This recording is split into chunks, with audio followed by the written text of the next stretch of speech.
Shalom saudara, saya datang di dalam nama Yesus. Puji Tuhan, thank you Jesus. Karena Yesus Tuhan kita sudah bangkit. Bagi pembenaran kita memiliki pengharapan yang pasti. Dia sudah dibangkitkan bukan karena dia anak Allah, tapi dia telah dibangkitkan. Haleluya, bagi pembenaran kita. Yesus gak usah mati buat dirinya, dia gak usah bangkit buat dirinya. Dia melakukan itu semua untuk kita.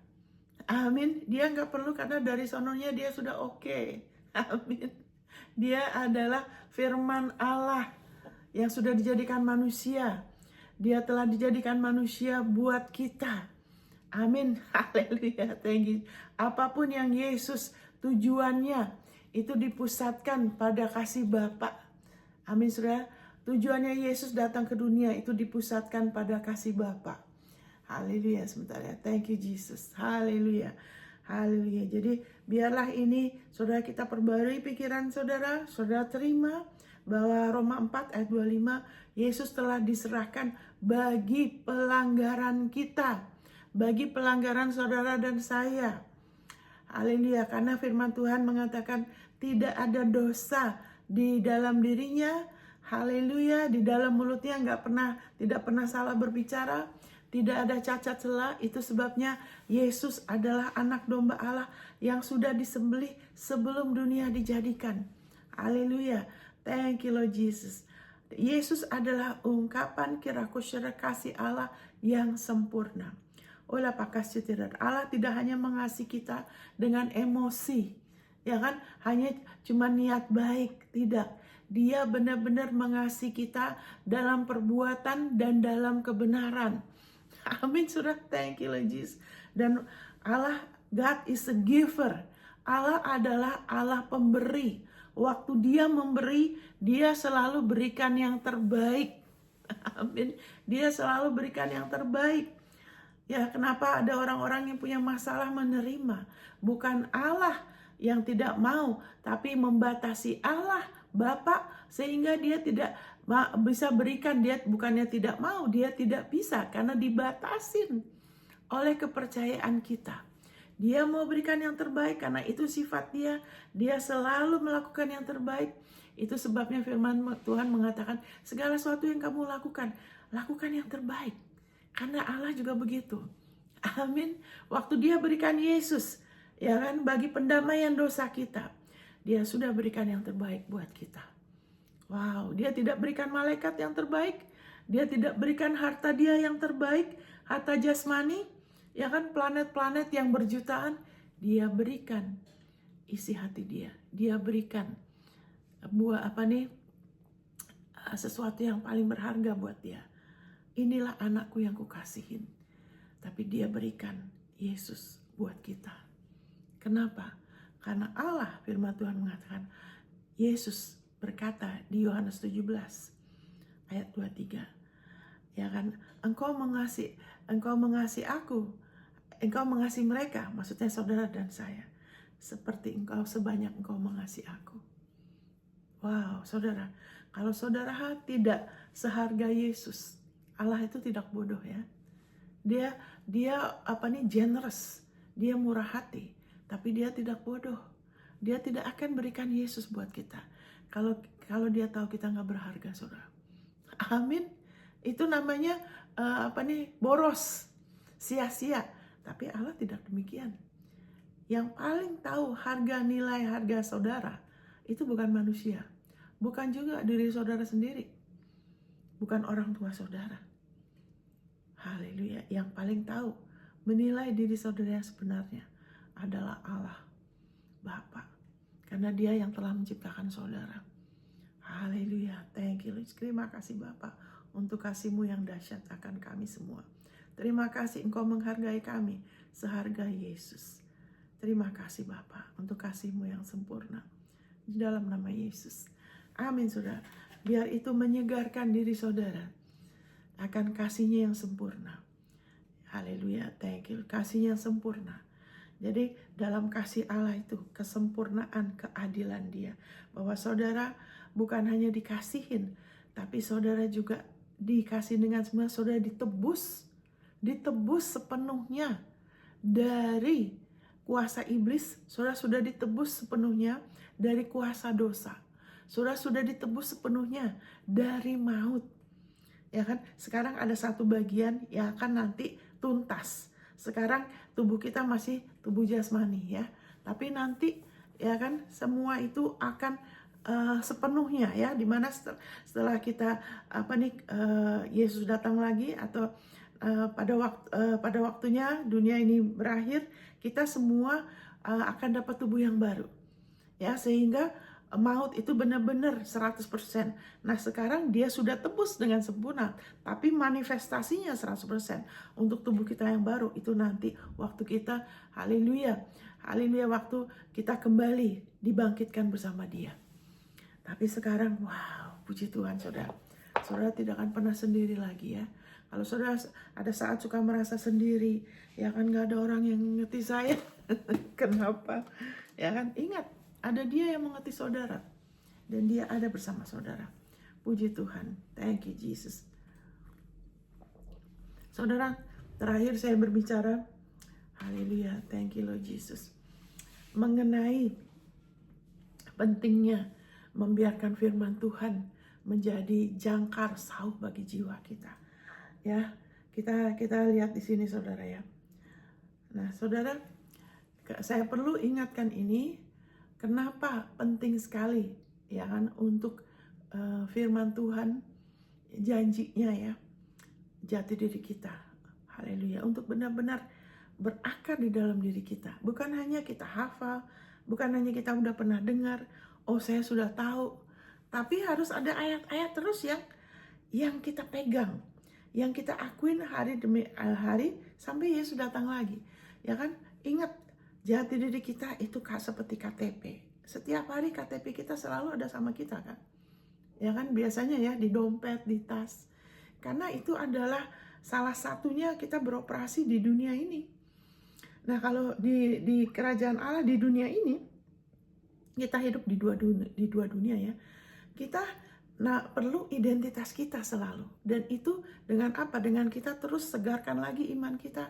Kita pegang teguh, ya kan? Kita ngakuin dari waktu ke waktu ya. Hari lepas hari ada yang harus kita akuin. Karena sekarang sistem kerajaan Allah tuh ya sama sekali beda dengan sistem dunia.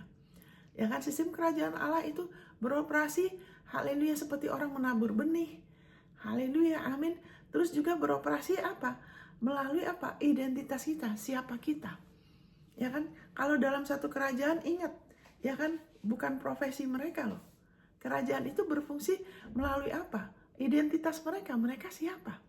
Mereka raja atau istrinya, permaisuri, ya kan? Atau putra raja. Dari situ baru ada tanggung jawabnya. Tapi nomor satu, mereka berfungsi dari jati diri mereka. Kita juga begitu. Tapi kalau sistem dunia tidak. Sistem dunia yaitu sistem Adam yang sudah jatuh. Ini saya sebentar ya saudara ya. Saya pakai dulu ini dingin. Nanti sebentar lagi kalau udah mulai panas, saya akan buka. Sabar di sini. Sekarang lagi minus saudara. Mereka katakan makan jadi minus 10 hari ini atau minus 15. Saya nggak tahu, puji Tuhan. Di rumah bisa hangat. Nah, saudara sabar. Jadi di dalam kerajaan Allah itu yang berfungsi bukanlah dari profesi kita, tapi dari siapa kita. Amin, dari siapa kita di dalam Kristus. Itu sebabnya izinkan ya kan saudara bertekun di dalam firman, karena itu adalah salah satunya ya. Siapa saudara? Saudara adalah anak Allah. Saudara adalah imam dan raja. Saudara adalah ciptaan baru. Saudara sudah punya kapasitas untuk bisa mengerti, untuk bisa beroperasi di dalam kerajaan Dia. Saudara sudah punya destiny, tujuan yang pasti di dalam Kristus. Saudara ditentukan untuk berhasil. Saudara ditentukan untuk berkuasa dan memerintah bersama Dia. Satu orang, Tuhan kita Yesus Kristus. Saudara dan saya, kita adalah raja di bawah, raja di atas segala raja. Amin. Saudara dan saya, kita tidak diciptakan kembali untuk melayanin uang. Untuk menjadi budak orang, menyenangkan orang. Ya kan? Dan kita tidak diciptakan kembali untuk melayani materi. Materi, uang, semua itu adalah budak kita. Itu adalah tool, ya kan, alat di mana kita pakai untuk supaya rencana dia digenapin. Amin, saudara. Nah, kita langsung aja lihat ya, kabar baik ya, karena saudara sudah ditebus dari ini. Biarlah saudara lebih lagi perbarui pikiran sehingga lebih ada kelegaan di jiwa saudara. Karena seharusnya sekarang di kerajaan Allah ini, Yesus bilang kuknya dia mudah, bebannya ringan. Dan waktu saudara dan saya lebih lagi mau selalu ke dia, serahkan beban. Ya, apapun juga bentuknya itu. Dan kita mau belajar akan dia. Yesus bikin apa? Amin. Maka kelegaan itu, jiwa kita akan semakin lega. Ya kan, kita semakin semakin damai, semakin tenang, semakin sukacita, semakin penuh pengharapan. Dan selagi kita bertumbuh, kasih karunia-Nya terus mengalir, saudara. Dan itu seharusnya tidak berat. Itu kata Tuhan Yesus loh. Jadi kalau masih belum, tenang aja, kita bisa bertumbuh ya. Nah, ini kabar baik ya. Saudara sudah ditebus, dan ini saya bacakan dari Kejadian 3 ayat 17. Lalu firman-Nya kepada manusia itu, ya, Tuhan berbicara kepada Adam setelah Adam jatuh, ya, karena engkau telah mendengarkan perkataan istrimu dan memakan dari buah pohon yang telah kuperintahkan kepadamu, jangan makan daripadanya, maka terkutuklah tanah karena engkau. Dengan bersusah payah engkau akan mencari rezekimu dari tanah seumur hidupmu. Wow. Semak duri dan rumput duri yang akan dihasilkannya bagimu, dan tumbuh-tumbuhan di padang akan menjadi makananmu. Dengan berpeluh, wow, engkau akan mencari makananmu sampai engkau kembali lagi menjadi tanah, karena dari situlah engkau diambil. Sebab engkau debu dan engkau akan kembali menjadi debu. Kejadian 3 ayat 17-19. Haleluya, kita sudah ditebus dari ini, saudara. Dari apa, Ibu Monica? Saudara perhatikan sistem earth curse system. Sistem dunia, sistem Adam yang sudah jatuh. Di mana manusia hidup itu seperti satu perjuangan yang gak pernah selesai. Selesainya apa? Nanti waktu udah di peti mati. Ya kan, makanya kenapa banyak orang kepingin sekali pensiun. Sampai kalau mau jadi pegawai negeri itu sampai ada yang pingsan-pingsan kalau nggak diterima. Saya pernah lihat di koran. Kenapa begitu? Karena pengen istirahat. Karena capek. Aduh, orang hidup tuh capek ya. Harus, dari kecil, harus sekolah. Ya kan, apalagi kalau di Jepang, saudara, anak kecil-kecil tuh, waduh, tasnya besar ya. Di ransel gitu banyak bukunya, ya kan. Ya kan, mereka rapi tapi mereka sudah dari kecil, ya kan. Nanti kalau udah selesai sekolah, ya kan, nanti ada lagi yang lebih lagi, bersaing lebih lagi, ntar bersaing untuk masuk kepada sekolah yang terbaik. Nanti kalau udah selesai bersaing, dapat kerjaan yang terbaik. Kalau nggak, dapat bisnis supaya berhasil, bersaing dengan bisnis yang lain. Nanti mau dapat pasangan hidup, bersaing lagi. Dan sebagainya, dan sebagainya. Ya, di Amerika ini kadang orang cuma lihat dari luar ya. Waduh, saya ke Amerika buat berhasil. Di sini banyak orang tidak happy, sudah. Termasuk juga anak-anak Tuhan loh. Nggak happy dengan pekerjaan mereka. Kadang-kadang anak saya bilang, aduh mam, saya bosan deh dengar mereka mengeluh terus. Saya nggak suka kerjaan ini. Saya padahal kerja di Starbucks, gajinya lumayan, banyak benefitnya, tapi tetap nggak happy. Kenapa? Karena ini, kutukan ini. Tidak ada kelegaan di luar Kristus. Alkitab mengatakan di Efesus 2, Jesus is our peace. Dia adalah damai sejahtera kita. Kelegaan itu ada di dalam Kristus.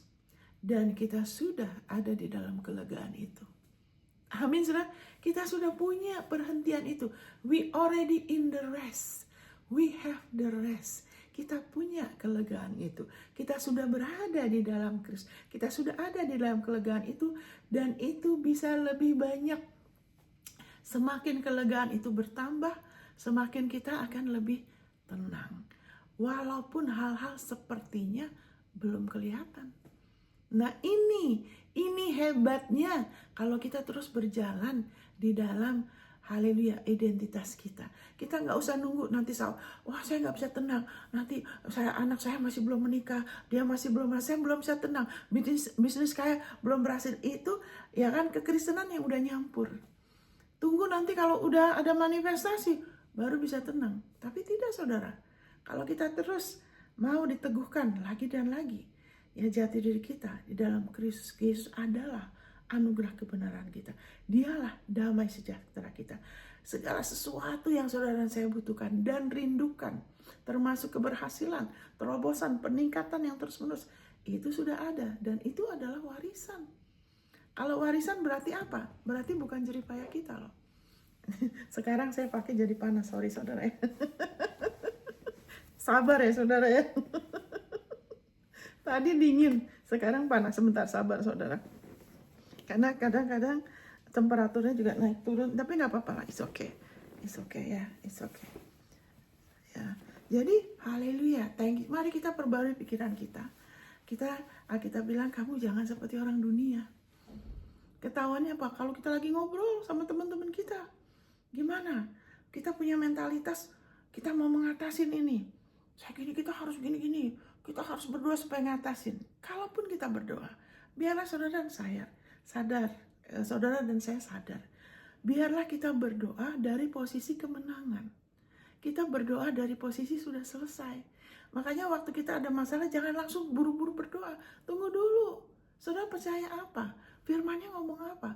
Karena firman kasih karunia, Yesus adalah perhentian kita.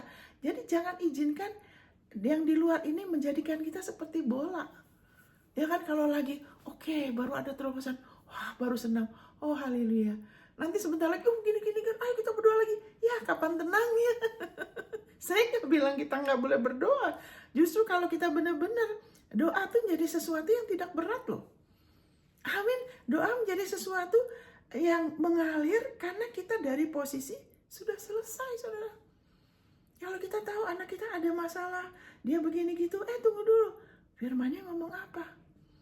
Amin, karena Yesus sudah ada di masa depan kita. Dia sudah mengatakan hal-hal akhir dari awal. Amin, saudara, anak-anak kita adalah generasi yang diberkati Tuhan loh. Amin, haleluya, mereka diajak, kita mengatakan di Yesaya 50, ya kan, Tuhan sendiri mengajar mereka, and great shall be the peace of your children. Biarlah anak-anak pun damainya tuh luar biasa. Ada damai di antara mereka, ada damai dalam mereka. Kenapa? Karena Tuhan sendiri mengajar mereka. Bukan hanya kita yang mengarahkan mereka, tapi Tuhan sendiri mengajar dengan kita. Lebih lagi, tahu jati diri kita dan kita lebih lagi establish, diteguhkan atas jati diri kita. Jadi kita sudah ditebus ini. Salah satunya yang bikin banyak masalah. Banyak orang tidak happy, termasuk anak-anak Tuhan yang harusnya nggak usah tanggung ini. Ya kan, di sini dikatakan, ya kan, ini kutukan yang saudara sudah ditebus, tanah terkutuk. Nah, karena Yesus ingat waktu dia pakai mahkota duri sebelum dia dipakaikan mahkota duri, itu lebih lagi dari manifestasi apa yang dia sudah atasin. Dia sudah atasi itu di Taman Getsemani sebetulnya. Waktu dia berpeluh darah, saudara. Darah begitu dia jiwa dia bagaimana harus mengambil cawan itu, ya kan, dosa-dosa, ya kan, terpisah dari Bapa. Dia harus rela karena dia akan dicobain, saudara. Dia akan dicobain untuk bicara. Waktu dia ditempeleng, dia dikasih mahkota dulu, ditendangin. Hey, dia tuh gak ada salah loh, saudara. Dia punya tubuh jasmani loh. Saudara, kalau ada orang pukul saudara, itu tubuh kita refleksi itu mau pukul balik loh. Dia akan dicobain, saudara. Dia tahu. Karena kalau dia ngomong satu aja habis semua orang-orang itu, saudara. Waktu mereka mau tangkap dia, mana Yesus bilang, I am. Semua mereka jatuh loh. Apalagi begitu, dia memilih untuk diam loh, saudara. Karena ada kuasa yang dahsyat di mulut dia. Itu sebabnya dia juga tahu, haleluya, dia mengatasi salib, rasa malu. Dia diteranjangin depan orang, ya kan, dipermalukan, benar-benar diperlakukan, benar-benar sangat seperti mau dia direndahkan serendah-rendahnya sebagai haleluya, dia menciptakan bagaimana Allah merendahkan dirinya melalui Yesus. Allah kita adalah Allah yang rendah hati loh. Karena kalau enggak, wah, ada biar aja manusia, ya kan? Biar aja manusia tahu, tapi tidak. Jadi disitulah dia berpeluh, ya kan? Berpeluh bukan peluh yang biasa. Alkitab bilang itu seperti darah menetes, karena ada darah, karena dia saking melawan itu di dalam jiwa dia sebagai manusia, ya. Dia adalah anak manusia, dia bisa turut merasakan, saudara. Ya kan, kelemahan kita, frustasi, dia bisa rasakan, tapi dia nggak ada dosa. Waktu dia menetes, ingat ayat ini mengatakan, ya kan, terkutuklah tanah. Waktu keringat dan darah dia menetes, tanah sekarang di mana kita berpijak, orang-orang benar, itu diberkatin, saudara. Tanah di mana kita berpijak, di posisi apapun dalam hidup saudara, ya kan, tempat itu sudah diberkatin tanah itu. Kalau kita keliru, ada GPS-nya Tuhan. Kenapa?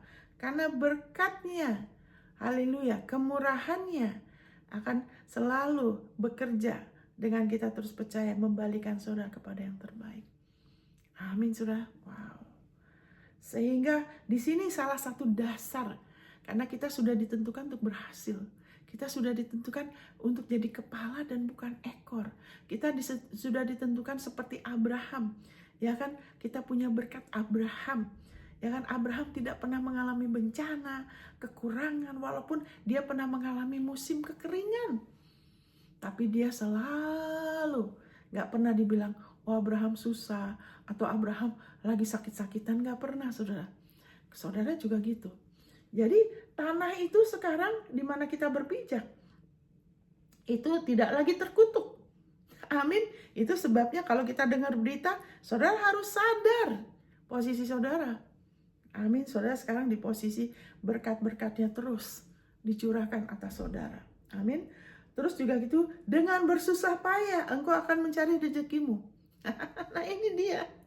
Saudara sudah ditebus dari itu. Bukan lagi dengan bersusah payah engkau mencari rezekimu. Sekarang kita dengan iman. Sekarang ini, haleluya, bagaimana supaya keberhasilan itu lebih lagi dinyatakan. Karena itu adalah warisan. Ya kan? Ya itu apa? Kita harus tahu bahwa kita tidak lagi bersusah payah untuk cari. Itu bedanya sistem dunia dengan sistem kerajaan Allah. Kita sekarang hidup walaupun kita giat, ya dua orang bisa sama-sama giat, ya kan?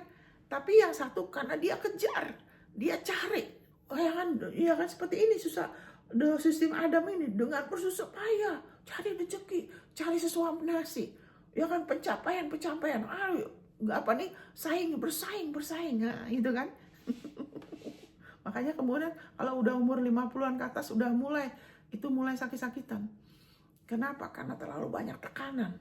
Manusia tuh nggak bisa diciptakan seperti itu ya. Akhirnya nggak pernah bisa full menikmatin karena itu ya. Nah, tapi kita sudah ditebus. Kita, yaitu apa sekarang? Sistem kerajaan Allah. Keberhasilan kita. Identitas nomor 1. Kedua, prioritas. Prioritas, saudara. Identitas dan prioritas. Maka dikatakan, cari dulu kerajaan Allah dan anugerah kebenarannya, ya kan? Matius 6 ayat 33. Cari dulu kerajaan Allah dan anugerah kebenarannya.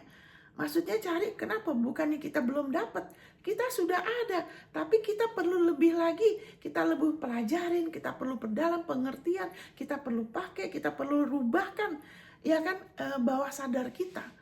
Karena di bawah sadar kita, karena jiwa kita belum diperbarui, itu selalu ada kecenderungan mau dapat hal-hal dari kekuatan kita sendiri.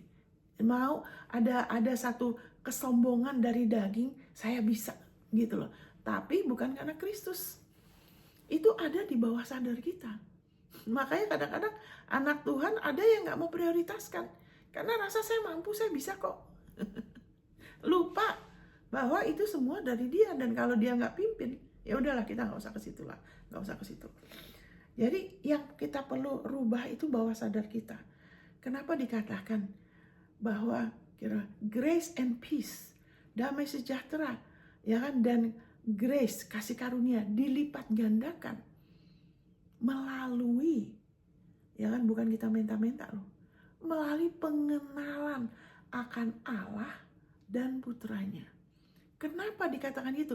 Tidak dikatakan kasih karunia dan damai sejahtera dilipat gandakan karena jerih payah kamu, karena jasa kamu, enggak, melalui pengenalan. Karena semakin kita tahu Yesus bikin apa, semakin kita ada kelegaan, kita pakai cooknya dia. Cook berarti apa? Itu jadi dua elemen dengan satu tujuan. Untuk kita lebih percaya sama dia bahwa keberhasilan itu sudah ada, terobosan itu sudah ada. Haleluya, thank you Lord Jesus. Itu sudah ada di dalam agenda dia, dan kita hanya ikut dia aja.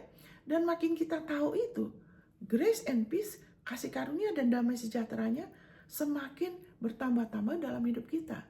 Kita orang-orang yang tidak mengerti selalu tunggu, waduh kalau udah pensiun, aduh seneng deh. Yang belum pensiun begini, aduh kalau weekend seneng deh, aku gak harus kerja. Tiap hari harus bangun pagi, ya kan, harus kerja, gajinya nggak cukup. Kita nggak usah tunggu begitu. Amin, thank you Jesus. Wow, puji Tuhan. Malahan kalau kita tahu, kita lebih mengerti, kita mulai mengalir bersama dia, dia akan menaruh kita, ya kan, itu proses ya. Tapi nanti akhirnya kita akan mulai berjalan di dalam karunia kita, dan dari situ saudara, kita akan enjoy, menikmatin, sehingga yang tadi saya bilang, dua orang, yang satu ini wow rajin, sangat baik, sungguh-sungguh, tapi kejar pencapaian. Saya harus menyediakan istri dan anak saya harus begini, saya harus gitu, ya kan, kelihatannya niatnya baik, tapi sistem dunia, ya kan. Terus satu juga giat, tapi bedanya apa? Yang satu ini giat karena urapannya, kasih karunianya, seperti dikatakan Rasul Paulus, aku ini, haleluya, lebih dari yang lain ya, aku benar-benar giat. Tapi bukan aku, dia bilang, kasih karunianya di dalam aku. Wow, jadi kasih karunia Tuhan di dalam diri seseorang ini akan menjadikan orang itu giat. Tapi giatnya beda dengan satu orang yang sistem dunia, walaupun sama anak-anak Tuhan loh. Tapi kalau pikirannya tidak diperbaruin, yang satu ini giat buat dapat, tapi yang satu ini giat karena kasih karunianya. Dia jadi giat karena dia mulai melihat hal-hal yang satu belum lihat. Yaitu apa? Wow, ya kan, kuasa itu bekerja sehingga dia mulai ada pengharapan. Oh iya, Tuhan mau saya berhasil. Saya bisa berhasil karena Yesus. Tuhan punya rencana, Tuhan punya tujuan buat saya. Ya kan, jadi itu semua menjadikan dia giat karena dia punya visi yang dari Tuhan. Dia ada pengharapan. Ya kan, yang jelas mata dia dibukakan. Sama juga kenapa Tuhan kasih mimpi kepada Yusuf. Saya percaya, ya kan, mimpi itu ada saat menguatkan dia kembali. Selain hubungan pribadi dia sama Tuhan. Kenapa kita bisa tahu? Padahal Alkitab gak berbicara banyak. Karena waktu dia dicobai, dia nggak ngomong yang lain. Dia bilang, karena saya nggak mau berdosa melawan Tuhan. Dia nggak bilang, nggak enak nanti kalau ketahuan Potifar. Tapi dia bilang, saya nggak mau berdosa melawan Tuhan. Kenapa? Karena kalau orang tidak punya kesadaran akan Tuhan, nggak akan keluar dari mulutnya. Tuhan Yesus bilang, apa yang penuh di dalam diri orang itu akan keluar di mulutnya. Amin, haleluya. Ya kan, kenapa Tuhan kasih mimpi itu? Untuk kasih dia visi, kasih dia pengharapan. Ya kan, terakhir saya bicara khotbah saya mengenai bagaimana pentingnya pengharapan itu yang timbul, yang ada di dalam firman-Nya. Itu pengharapan itu benar-benar firman itu, ayat-ayat itu kita pegang teguh.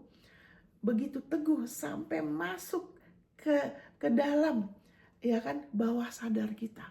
Karena kita tuh kan, jiwa kita tuh ada yang sadar, ada yang bawah sadar. Seperti saya sudah bilang, kalau orang nyetir mobil, ya kan, kalau lagi belajar, ya kan, Atau orang berenang, pertama-tama kan, harus dibantu dulu, jangan sampai aku kelelep nih, jangan sampai aku tenggelam. Harus begini, kakinya harus begini, tangannya harus begitu, ya kan? Tapi kalau dia terus, akhirnya apa? Dia bisa nggak usah pikir lagi tuh, karena sudah masuk ke dalam bawah sadar. Begitu juga dikatakan di Ibrani 6 ya. Terakhir kita ke situ aja sebentar, ya kan? Kita ke situ sebentar, Ibrani 6. Thank you Lord Jesus. Haleluya. Thank you Lord Jesus. Dikatakan bagaimana Allah sudah bersumpah. Dia nggak usah sumpah, tapi dia mau pastikan untuk kita. Nggak usah sumpah buat dirinya, dia nggak perlu. Tapi untuk kita dia bersumpah untuk meyakinkan. Karena kalau kita percaya sesuatu kan nggak kelihatan, saudara. Jaminannya apa? Jaminannya ialah Yesus. Jaminannya ialah Allah berjanji dan bersumpah. Kita sudah tahu kan bahwa firman-Nya nggak akan kembali kepada dia sia-sia. Dunia akan berlalu, ya kan? Tapi firman-Nya enggak. Tapi waktu kita percaya sesuatu kan nggak kelihatan. Itu sebabnya, haleluya, firman Tuhan mengatakan pengharapan itu yang dalam firman-Nya, yang mengatakan bahwa kita punya berkat Abraham. Abraham itu berhasil, dia diberkati dalam segala hal. Dia makmur, dia berlimpah, dia lebih dari cukup. Amin, sudah pegawainya 318. Dia banyak emas, perak, ternaknya. Dia selalu dapat perlindungan, kemurahan. Kita, jenis iman kita sama dengan Abraham. Kita punya berkat itu. Kita punya berkat-berkat Allah sebagai warisan. Tapi biarlah pengharapan itu, karena iman menjadikan pengharapan itu manifestasi. Tapi kan ada jeda waktunya ya, karena kita hidup di dalam waktu, saudara. Ya kan? Jadi pengharapan ini waktu kita mengimanin, ya kan, ini bekerja, kuasa bekerja, firman-Nya bekerja, sehingga ada hal-hal terjadi dan itu akan muncul keluar. Nah, supaya kita nggak terombang-ambing, dikatakan di Ibrani 6, ya kan, di Ibrani 6 ayat 18 bicara mengenai bagaimana Tuhan kasih kita satu penghiburan yang kuat supaya kita pegang teguh. Ya kan, hold the hope set before us. Ada satu pengharapan yang kita harus pegang teguh. Itu sebabnya penting sekali untuk kita mengakui jati diri kita, sehingga kita satu kuk sama Yesus ya, satu kuk sama Dia, sehingga kuasanya bekerja untuk nolong kita. Kita pegang itu firman, supaya firman itu bukan hanya di pikiran kita, bukan hanya kita hafal. Itu bukan, itu masih sadar. Istilah kayak orang itu berenang tapi belum bisa berenang, masih diproses, lagi belajar. Itu waktu kita mulai ambil ayat firman, itu lagi kayak orang itu lagi proses mau belajar berenang, belum masuk bawah sadar. Jadi harus izinkan firman itu, seperti orang itu kan, dia harus terus latih lagi, harus latih. Kita harus izinkan firman itu memperbarui, masuk ke dalam diri kita, cukup dalam, ya kan, kita supaya pegang teguh. Kenapa? Supaya pengharapan yang ada dalam firman itu, ya kan, this hope we have as an anchor, itu sehingga pengharapan itu menjadi sauh, menjadi jangkar. Amin. Supaya jiwa kita yang paling dalam, dia mulai masuk ke dalam, ada sesuatu yang walaupun kita belum melihat, tapi kita nggak bisa menyerah. Kita nggak mau menyerah. Ya kan, kayak Yusuf. Karena saya percaya dia percaya sekali, sehingga itu masuk ke dalam. Sehingga karena di dunia ini kan kita ada musuh ya. Dia akan berusaha lewat orang, bahkan kadang lewat keluarga loh, tanpa orang itu sadar ya. Orang yang mungkin dekat sama kita, teman kita, mungkin keluarga kita, itu bisa iblis pakai mengatakan hal-hal supaya kalau bisa kita melepaskan pengharapan itu. Saya kasih contoh begini. Waktu itu kan saya pernah sembuh dari alergi. Ya kan, berapa lama, terus akhirnya saya tanya Tuhan kasih petunjuk gini-gini, oke. Akhirnya alergi itu selesai. Itu mujizat, karena kalau menurut dunia nggak bisa sembuh, usia bertambah harusnya lebih tambah parah, tapi nggak, selesai. Karena sesuai dengan penebusan, oke? Nah, waktu COVID, kita nggak lagi kontrak rumah, kita pindah ke hotel karena suami udah balik ke Amerika, kita nggak perlu rumah, kita ke pindah hotel. Itu waktu itu lagi 70% diskon, bagus sekali ya, ocean view dan segalanya. Tapi masalahnya apa nih masalahnya waktu itu ya. Bukan masalah, sekarang nggak ada masalah. Waktu itu hotel itu sofanya itu bukan dari kulit ya, dia dari bahan gitu loh. Jadi dia nyerap debu kan. Udah gitu dia pakai korden, karena itu kamarnya bagus ya, ada kordennya. Ada kordennya, karena kan kelihatan laut gitu kan, jadi harus ditutup, kalau enggak kan bisa panas. Jadi nah disinilah ya kan kita perlu terus bertekun ya. Jadi nah waktu itu kemudian ini satu kesalahan ya kan, waktu itu saya tidak perbaruin ya, belum sampai mungkin masih ada, belum akarnya masih ada yang bisa dicabut. Saya mulai taruh baju ya sementara itu di atas sofa. Kenapa? Karena waktu itu saya alergi debu. Jadi saya tutupin. Dari situ buka pintu buat iblis. Karena itu saya bersikap seolah-olah saya belum ditebus dari alergi sepenuhnya. Nah, keraguan itu. Makanya hal-hal terjadi itu nggak kebetulan, saudara. Iblis mau bikin kita rumit seolah-olah hal-hal itu dari luar begini gitu. Padahal itu berdasarkan semua kepercayaan kita loh. Itu tindakan saya itu, walaupun saya nggak ngomong, tapi tindakan saya itu menunjukkan ya kan, lupa kalau saya udah ditebus. Kenapa mesti ditatakin? Kan udah sembuh dari alergi. Oke. Itu udah mulai buka pintu buat iblis. Kemudian apa yang terjadi? Anak saya, nah dia gak bermaksud jahat loh. Ya kan? Dia bilang, "Mam, ya tuh katanya." Kan dia heran kan lihat saya taruh hem suami saya kan masih ada tuh, saya taruh di atas. Dia bilang, "Iya Mam, itu kordennya juga debu," katanya gitu. Karena dia haci-haci gitu kan, dia bersin gitu ya. Itu korbannya juga. Kalau gitu ini nanti ke ruko gereja, ambil tuh gini, kita akan tutupin semua. Tambah parah, kita akan tutupin semua sofa-sofa ya. Buka pintu. Saudara tahu nggak, setelah itu ya kan, itu gatal-gatalnya yang seperti pulau-pulau itu di kulit saya muncul lagi loh. Saya muncul di kaki saya. Waduh, begitu saya sadar, ya saya bilang, kenapa saya begitu? Akhirnya saya marah. Saya bilang, iblis, saya sudah ditebus, saya terima pengampunan, darah Yesus menghapuskan total. Saya pakai otoritas, saya ngakuin jati saya kebenaran dalam Kristus. Saya diampunin, saya tidak lagi dihukum. Saya ngakuin jati diri saya. Saya ngakuin penebusan saya. Jadi bukan hanya janji kesembuhan loh ya. Juga saya mengakuin jati diri saya. Yesus kebenaran saya. Darahnya sudah menguduskan saya. Saya sudah ditebus, saya ngakuin ini. Terus saya tarik semua itu yang buat nutupin sofa. Terus saya sengaja duduk di situ. Saya bilang, saya bisa duduk di mana aja tanpa gatal. Amin. Saudara tahu nggak apa yang terjadi? Itu gatal-gatal langsung pergi. Bayangin, gatal-gatal langsung pergi. Kenapa? Karena sudah ada akar sebelumnya. Dimana saya berapa lama terus ngakuin jati diri dan kesembuhan. Jadi kesembuhan itu jangan langsung. Ya kan, jati diri. Saya udah sebelumnya kan udah sembuh, jadi sudah ada akar. Nah, iblis coba cabut, tapi nggak bisa. Begitu juga, saudara bertekun aja. Kalau keberhasilan itu masih kadang iya, kadang belum, keuangan juga sudah pernah mengalami, terus turun lagi, ya kan, terus oke lagi. Berarti apa? Ya kan, kita jangan beralih kepada sistem dunia. Sistem dunia itu apa? Berusaha cari jalan keluar.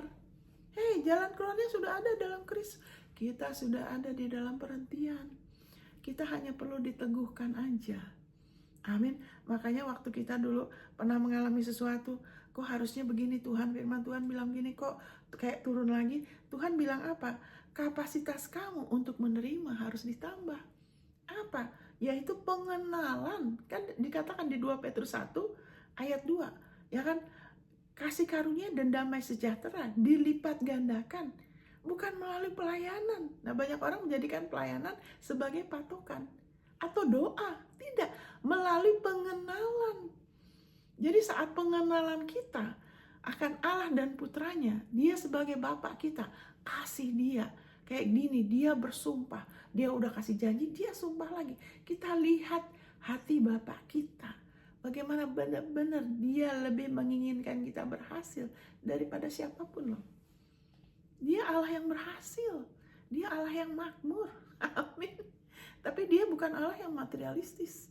Walaupun dia, jadi gini, materialistis tuh bukan berarti banyak barang ya. Materialistis tuh orang yang lebih mementingkan materi daripada yang lain, daripada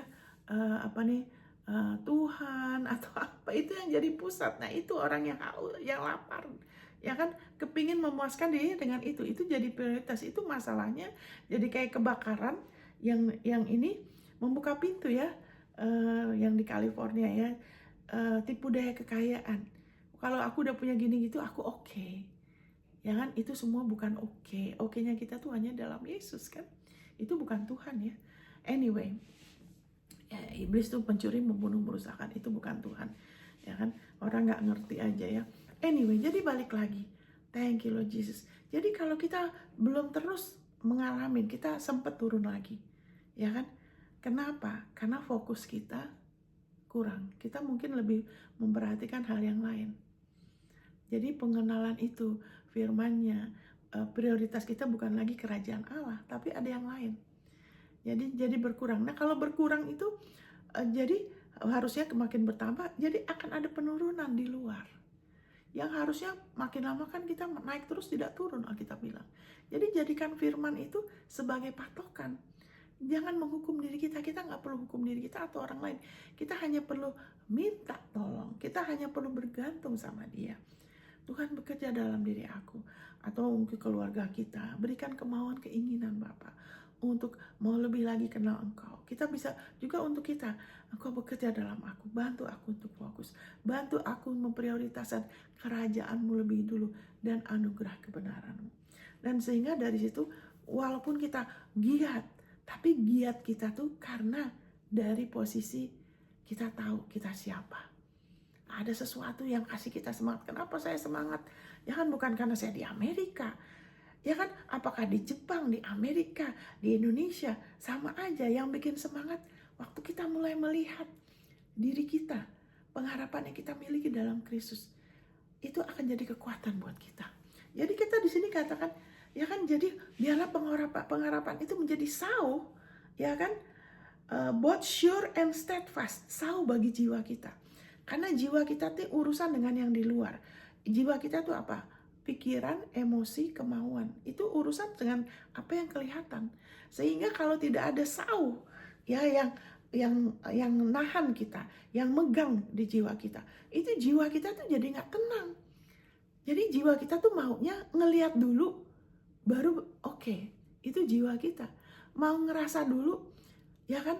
Mau sentuh dulu, baru. Itu jiwa-jiwa yang belum diperbaruin, saudara. Tapi kalau jiwa kita sudah diperbaruin, walaupun belum kelihatan, tapi ada sesuatu, ya kan, yang kasih semangat, kasih pengharapan, kasih damai, padahal belum kelihatan. Nah itu dikatakan, both sure and steadfast.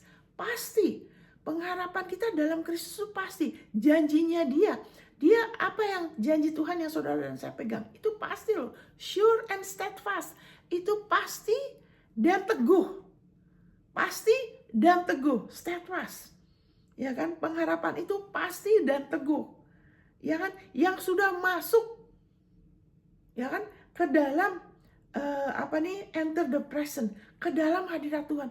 Loh maksudnya apa sih? Maksudnya apa kok pengharapan itu masuk ke hadirat Tuhan? Maksudnya apa? Karena yang memegang karena Yesus yang pegang pengharapan itu, dan waktu kita percaya janji Tuhan, contohnya ya, kita percaya janji Tuhan, kita nggak sendiri loh. Ingat, Yesus itu perantara kita.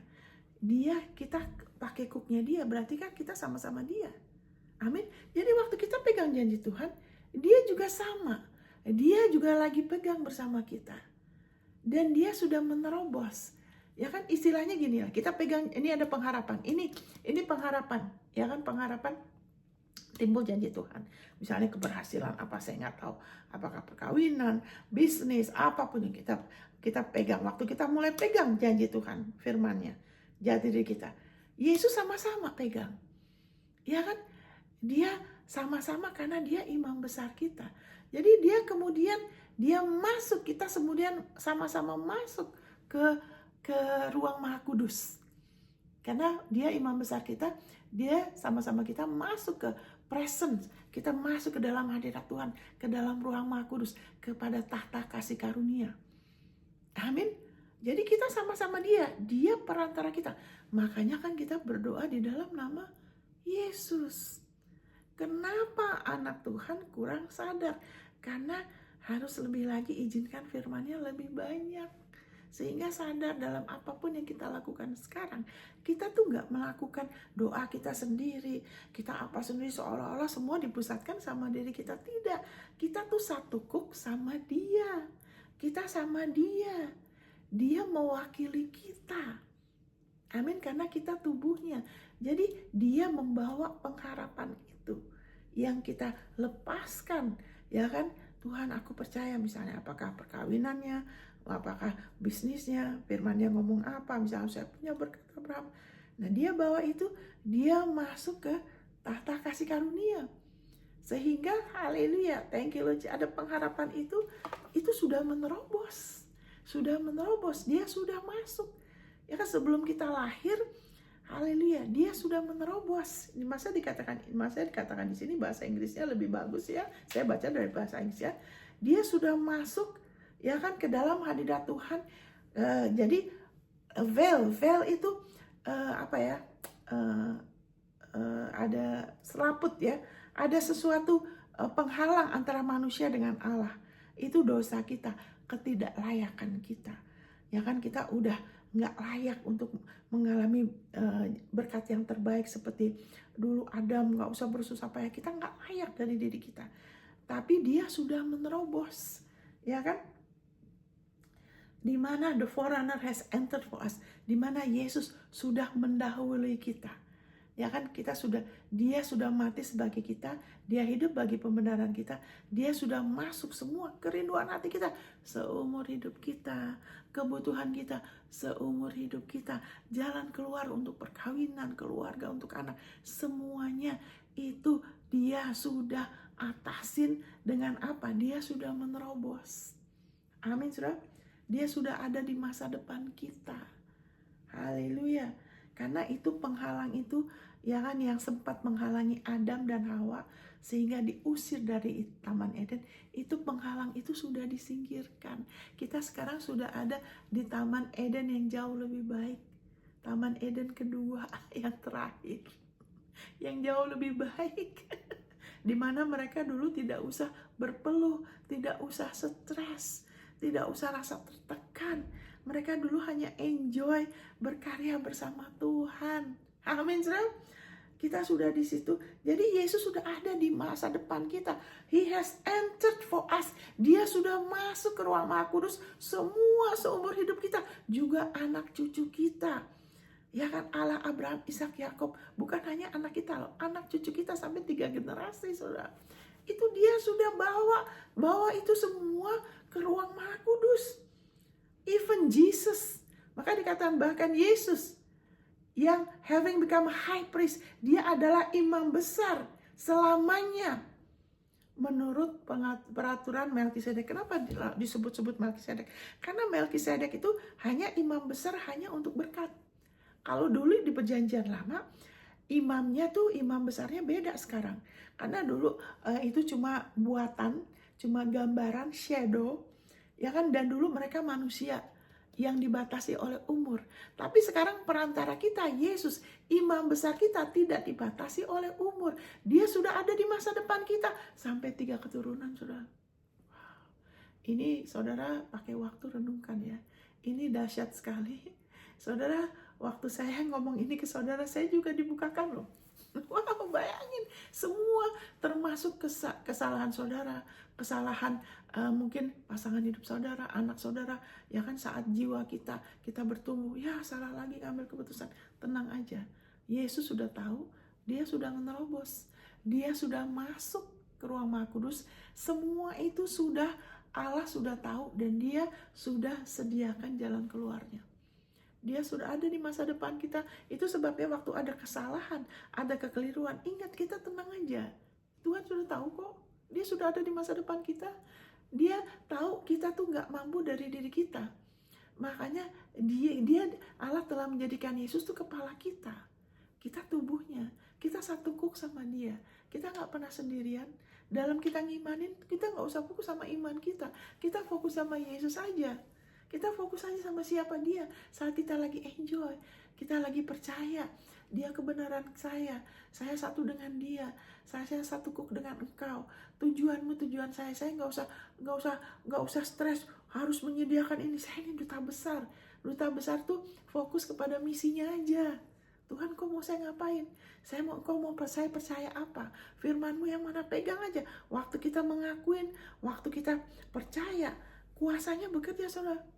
Nanti kita bisa dipimpin tanpa kita sadari. Kadang-kadang melakukan ini, mungkin telepon seseorang, mungkin melakukan ini, saya nggak tahu, atau ada yang dari luar hal terjadi. Kenapa? Karena dia lagi bekerja.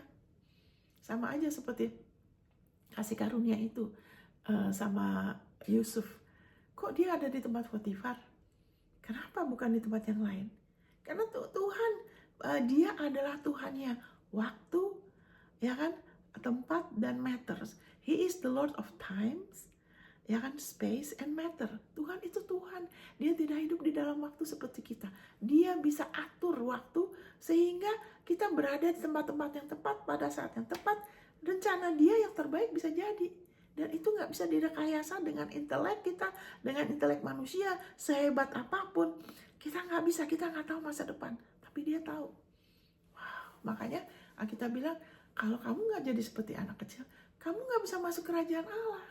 Karena kerajaan Allah tuh bukan soal prestasi orang ini begini, enggak, itu soal percaya. Makin percaya, sangat percaya, makin hebat kuasanya. Makanya Tuhan Yesus bilang, ya iman sebiji sawi aja cukup kok.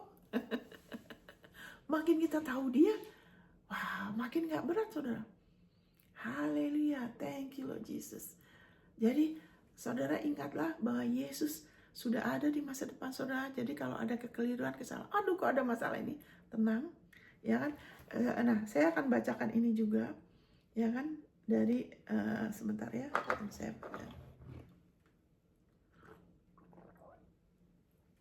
tadi kita sudah ditebus dari itu, saudara renungkan, ya kan. Itu saya baca belum selesai loh. Tapi saya udah belok sebentar ya, karena ini perlu ya. Thank you Lord Jesus. Ini perlu saudara.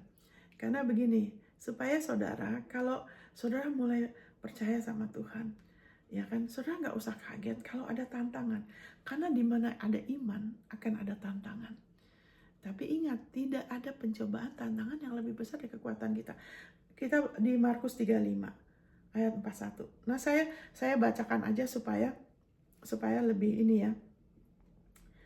Sebentar. Mark 4 ya. Ya. Saya bacakan aja supaya lebih cepat ya saudara ya. Waktu itu kan saya bacakan gini. Dari ayat 35. Ini yang saya mau ingatkan. Waktu itu Yesus berkata kepada murid-muridnya. Jadi saat kita sedang percaya sama dia, kita mau melakukan kehendak dia, kita mulai berjalan dengan iman, kita mulai pakai jati diri dia, kita mengakuin dengan sungguh-sungguh kita kebenaran Allah dalam Kristus, saya memiliki damai sejahtera, itu jati diri kita ya. Kita ciptaan baru, kita orang benar, kita ngakuin. Dan kemudian kita mulai ya kan menyelaraskan diri kita satu kuk sama dia. Tuhan, kau mau apa? Kita mulai ke arah situ. Ini contohnya. Yesus berkata kepada mereka, Yesus loh yang ngomong. Bukan mau murid-muridnya loh saudara. Mari kita ke seberang. The other side of the lake. Mari kita ke seberang danau ini. Yesus yang ngomong. Itu kan kehendak dia kan. Kemudian apa yang terjadi? Ya saya singkat aja karena waktu ya. Kemudian waduh ada angin besar. Ya kan. Terus ada ombak. Ya kan. Udah gitu airnya mulai masuk. Ini yang saya mau ingatkan saudara.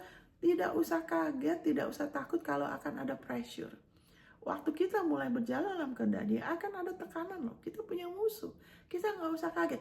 Makanya dikatakan Dia menyediakan table, hidangan. Table tuh meja yang penuh sekali berkat-berkat, janji-janji Dia, fasilitas di hadapan lawan kita. Kita punya lawan. Tapi tenang aja. Ya kan? Udah gitu, Yesus ngapain? Yesus tidur. Dia capek. Dia juga kan tubuhnya seperti kita, bisa rasa capek. Dia tidur ya, mungkin udah kurang tidur, ngelainin orang segala macam. Dia tidur. Kenapa dia tidur? Kenapa dia tenang? Karena dia udah ngomong. Dia nggak ngomong, mari kita coba-coba seberang ya, mudah-mudahan oke. Dia nggak ngomong begitu. Dia nggak bilang, ya nanti kita ke seberang, ya mudah-mudahan nggak tenggelam. Dia nggak ngomong begitu. Dia bilang, ayo kita ke seberang, titik. Itu sebabnya saudara perkatakan, saudara tulis tujuan rencana Tuhan buat saudara tulis dan saudara katakan. Itu tujuan. Kita lagi setir, kita lagi ke arah situ seperti Yesus. Kalau sudah gitu kita harusnya tenang. Kita nggak usah gelisah. Terus, tapi kalau akan ada badai, bentar.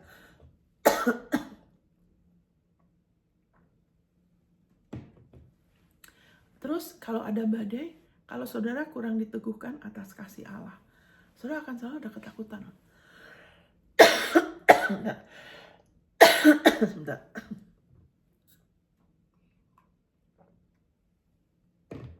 Diteguhkan akan penebusan Yesus, akan ada takut waktu ada masalah. Bentar.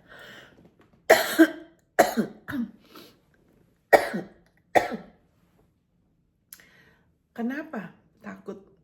Kasih yang sempurna melenyapkan ketakutan, sebab ketakutan mengandung hukuman. Orang yang takut itu tidak sempurna di dalam kasih. Maksudnya apa? Belum diteguhkan, belum masuk ke bawah sadar. Kalau jangkar itu, saudara, itu nggak bisa menggantung ya. Jangkar itu harus sampai di dasar laut.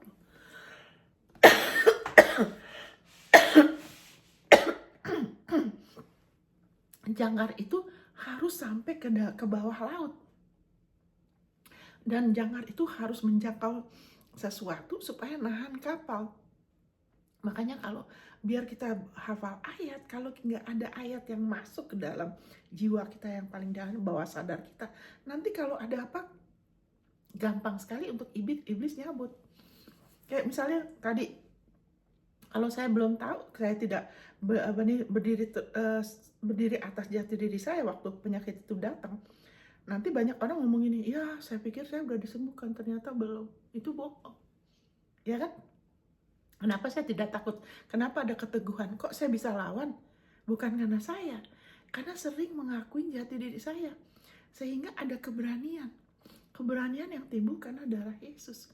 Jadi nggak ada bayangan tuh, oh mungkin saya belum sembuh ya. Nah, jadi justru bisa lawan. Jadi kasih yang sempurna. Bukan hanya kita dikasihin, tapi juga kita ditebus 100% loh.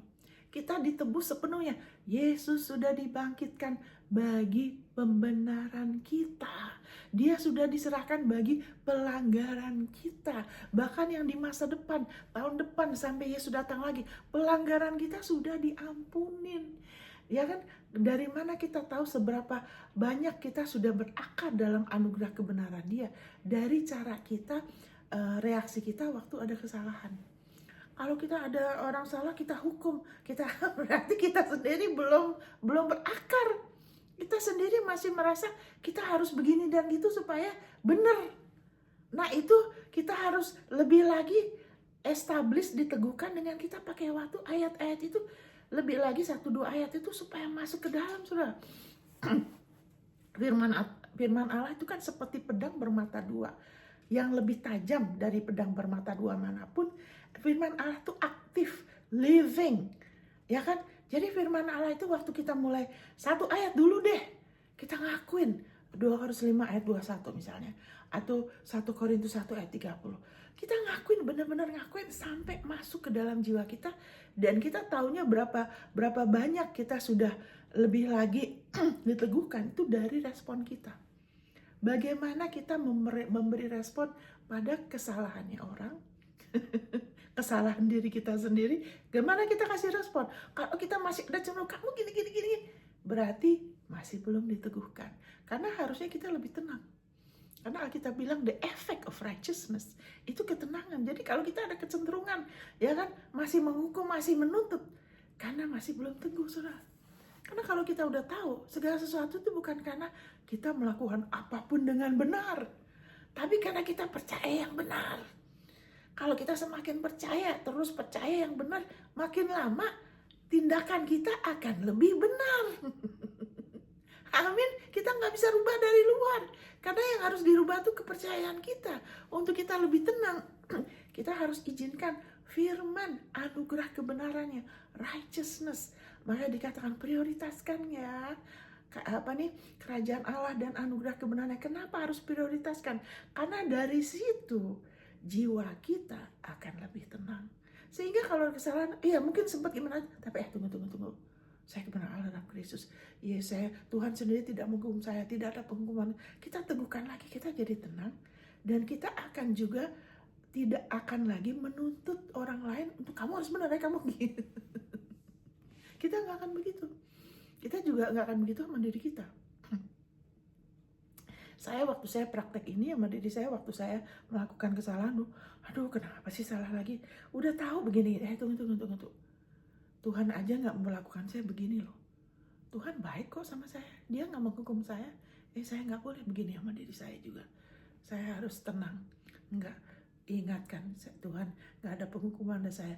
Udah salah ini, tapi kesalahan saya itu sudah dihakimin, sudah dibayar. Terima kasih, saya diampuni. Saya nggak lagi dihukum. Tenang. Dan dari situ lebih cepat masalahnya selesai loh, saudara. Saya perhatikan. Itu benar-benar, itu kuasa itu memang dahsyat. Jadi ini saya ambil nih udah mau hampir 1 jam. Jadi haleluya, waktu itu saya balik sini ya. Yesus tidur, murid-muridnya bangunkan. Nah, ini ketahuan muridnya. Nah, waktu itu kan mereka belum lahir baru ya, saudara ya. Makanya kemudian mereka bilang gitu, Tuhan engkau nggak peduli ya? Kenapa banyak anak Tuhan kadang kecewa? Tuhan, kenapa engkau izinkan ini terjadi?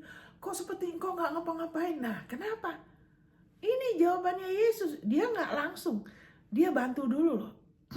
Mereka kan berseru, ya kan? Berseru, kemudian Tuhan langsung apa? Dia nggak langsung tegur murid-murid. Perhatikan, dia nggak tegur murid-murid dulu. Dia apa? Langsung dia hadapin badai dulu. Dia tenangkan dulu suasana, dia tenangkan dulu. Terus baru dia tegur. Dia nggak tegur gini, abis kamu sih, kamu harusnya begini dong, kamu harusnya begitu dong. Itu kita ya, manusia. Tapi dia enggak, saudara. Dia bilang apa? Ya kan? Waktu dia ngomong, nah ini sekarang kita yang sudah lahir baru, kita bisa bicara sama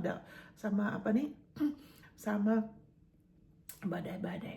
Wah, setelah kita meneguhkan diri kita lagi dan lagi, menenangkan kita dulu dalam posisi benar kita di dalam Kristus, baru kita bisa bicara kepada badai. Ya kan? Setelah itu, karena Yesus kan damai kita. Ya kan? Waktu kita bangkitkan Yesus dulu dalam diri kita, kita ingatkan, kita satu kuk sama dia.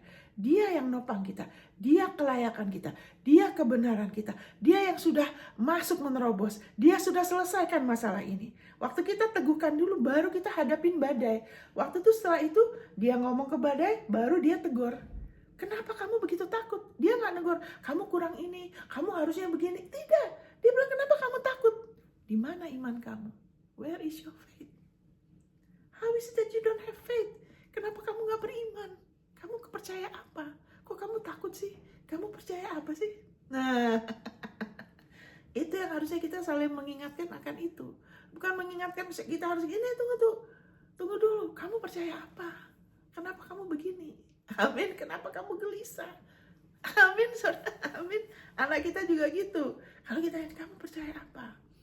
Jangan kamu percaya nggak? Ayo ngakuin. Waktu kita ngakuin, nah ini anak Tuhan harus tahu, roh iman tuh berkata-kata. Waktu kita ngakuin, kita lagi bangkitkan Yesus. Karena Yesus adalah kebenaran kita. Yesus adalah damai kita. Baru kita bisa hadapin yang di luar. Jadi kita mengatasi dulu yang di dalam kita, ketakutan kita, ketidakpastian. masih ada kegelisahan, masih kita atasin aja dulu. Dengan kita teguhkan diri kita lagi dan lagi akan jati diri kita, Yesus, dia selalu sama kita, kita satu kuk sama dia. Amin, haleluya. Itu sebabnya biar izinkan dia yang mimpin kita terus. Amin, saudara. Haleluya. Dia akan terus pimpin kita dari satu kemenangan kepada kemenangan yang lain. Dan waktu ada badai, jangan langsung bisa langsung kalau sudah hari lepas hari gitu sudah sering mengakuin ya. Nanti gampang kayak gitu ada serangan, saudara bisa langsung berdiri. Enggak. Dan langsung gatal-gatalnya langsung pergi, saudara. Ya kan? Amin. Nah, kalau nggak langsung tetap percaya. Amin, saudara. Wah, waktunya sudah habis. Itu saya belum selesai itu. Kutukan itu masih ada berikutnya. Nanti kita sambung deh di berikutnya. Amin, saudara. Haleluya. Thank you Lord Jesus. Haleluya. Saudara, ingat firman-Nya mengatakan bahwa tahun dia memahkotai tahun. He crowned the year with his goodness. Dengan kebaikannya. Terus juga his path. Jejaknya dia meneteskan apa? Kelimpahan. Wow, saya sudah kasih, saya nggak akan ulangin lagi. Silakan saudara terima ayat itu. Tahun ini adalah tahun tuaian. Amin, saudara. Haleluya. Kita akan menuai hal-hal baik yang kita sudah tabur. Dan kalau saudara belum, silakan saudara menabur firman-Nya. Bagi Allah nggak ada yang mustahil. Dan Tuhan adalah Tuhan waktu. He is the Lord of time and space and matters. Dia akan, haleluya, memberkati kita dengan kara. Dia menyebabkan kita terus berada tempat-tempat yang tepat pada saat yang tepat. Dan dia bekerja di dalam saudara dan saya, mempertemukan kita dengan tujuannya dia. Haleluya, rencana dia yang terbaik, peningkatannya dia. Haleluya, di dalam nama Yesus, saudara, saya dan kita tidak sama lagi. Kita terus bertumbuh dari satu kemuliaan kepada kemuliaan yang lain. Haleluya, di dalam nama Yesus. Amin. Tuhan memberkati saudara. God bless. Sampai ketemu di episode berikut. God bless.